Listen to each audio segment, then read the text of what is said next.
social reform and spiritual reform within the community, and the people refused to do that.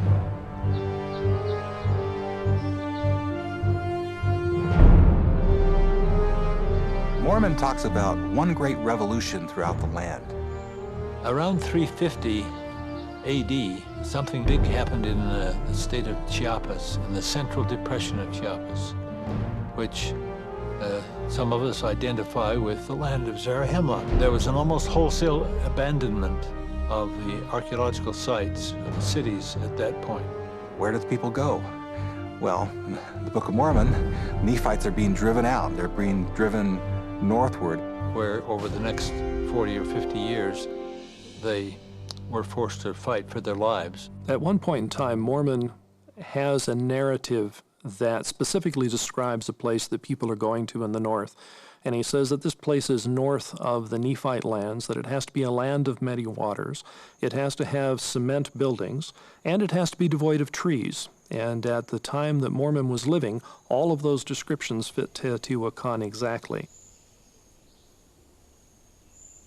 There is evidence from the iconography and the archaeology that some of the important cities in the southern portion of the Yucatan Peninsula, such as Tikal, were actually conquered by people coming in from Teotihuacan. There's evidence that this happened around 378 AD, which is an interesting date in terms of the Book of Mormon, because that's just a few years before the Battle of Cumorah. In 378 AD, in Tikal, there is an entrada, or an entrance, where somebody from Teotihuacan apparently shows up, which is kind of a euphemism for either being conquered or being a political ally or a political puppet of Teotihuacan. The Nephites, being where they were in the way. The Nephites are sitting right between the trade routes of Teotihuacan and the Maya in the south.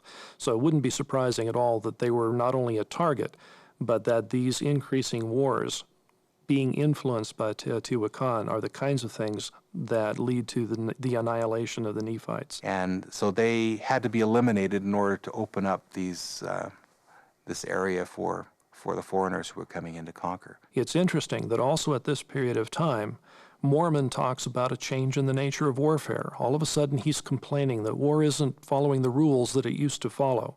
And it's very interesting that right at the time that Mesoamerican peoples are seeing a change in the nature of their warfare, that Mormon should be complaining about it in the Book of Mormon. Mormon talks about some of the terrible things that are going on, even among his own people, as they're adopting torture, cannibalism. There appears to be more destruction that comes along with these wars that come from Teotihuacan. The tactics appear to change. Near Tikal, at a place called Rio Azul, you actually have monuments that portray the torture of captives. That's very manifest in the 4th century. That's between 300 AD and 400 AD.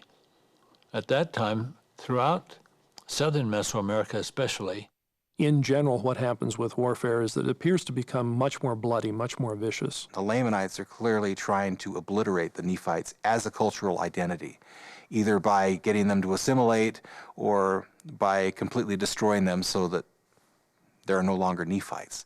So competition, rivalry, conflict, and ultimately genocide. The only way to end the thing is to get rid of those other guys. And the Lamanites were more in number than the Nephites.